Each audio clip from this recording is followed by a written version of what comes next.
লালু আর ভোলুর কোনো কাজ নেই। তারা সারাদিন গল্প করে কাটায়। সবই নিজেদের জীবনের নানা সুখ দুঃখের কথা।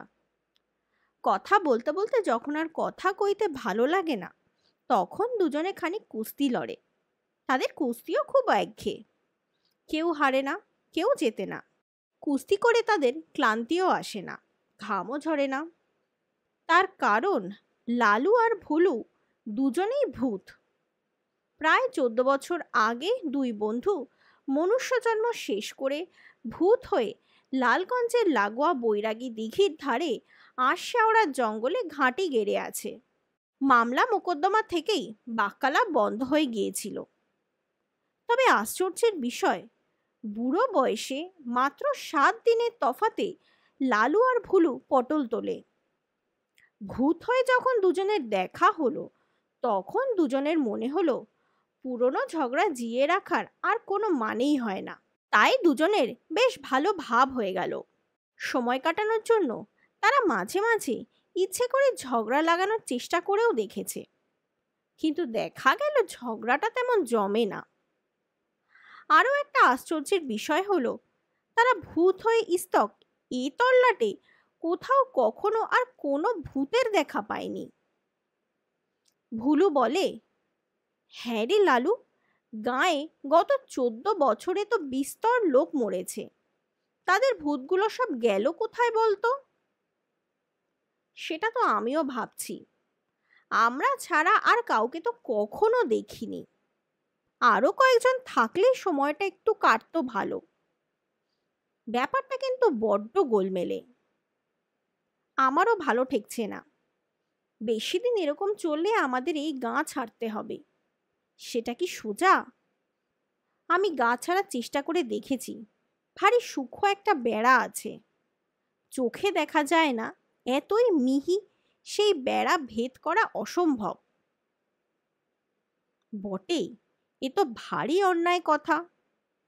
আমরা কি সব জেলখানার কয়েদি নাকি রে?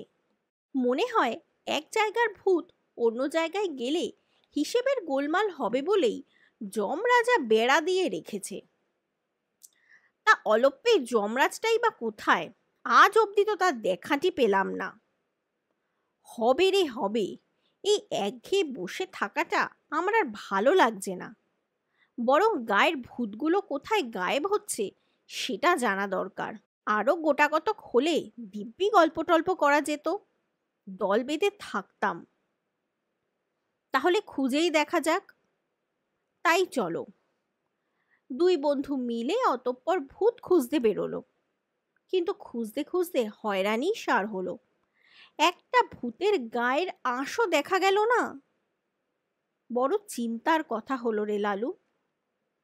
বটেই তো, এরম তো হওয়ার কথা নয়।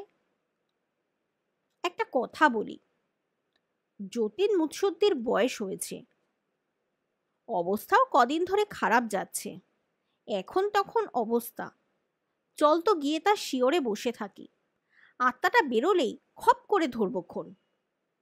কথাটা মন্দ বলনি, তাহলে চলো যাই। দুজনেই গিয়ে যতীন মুৎসদ্দির শিয়রে আস্তানা গাড়ল। খুব সতর্ক চোখে চেয়ে রইল যতীনের দিকে। যতীন বুড়ো মানুষ, শরীর জীর্ণ, শক্তিও নেই। দুদিন ঠায় বসে থাকার পর 3 দিনের দিন যখন গভীর রাত, তখন লালু আর ভুলু লক্ষ্য করলো যতীনের আত্মাটা নাকের ফুটোর কাছে বসে সাবধানে বাইরে উকিঝুঁকি মারছে। লালু চেঁচিয়ে উঠল, ওই বেরুচ্ছে, সাবধান রে ভুলু, ঘ্যাচ করে ধরতে হবে কিন্তু। হ্যাঁ, একবার বেরোক বাছাধন। তা আত্মাটা বেরোলো বটে, কিন্তু ধরা গেল না।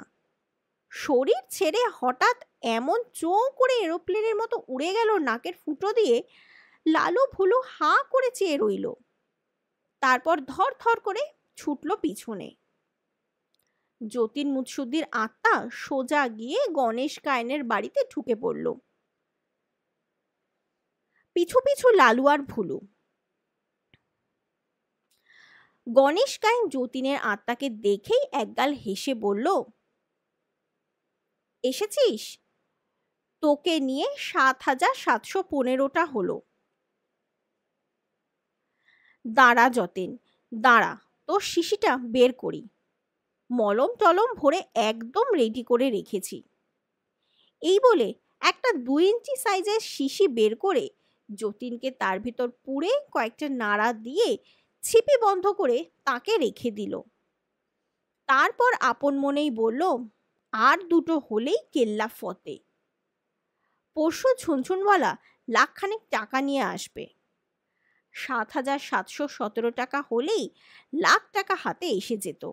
টাইফয়েড হয়ে 14 বছর আগে শয্যা নিতে হলো বলে লালু আর ভুলুর ভূত দুটো হাতছাড়া, নইলে আমাকে আজ পায় কি? সে দুটো পেলে হতো। লালু ভুলু দরজার আড়াল থেকে কথাটা শুনে ভয় সিটিয়ে রইল।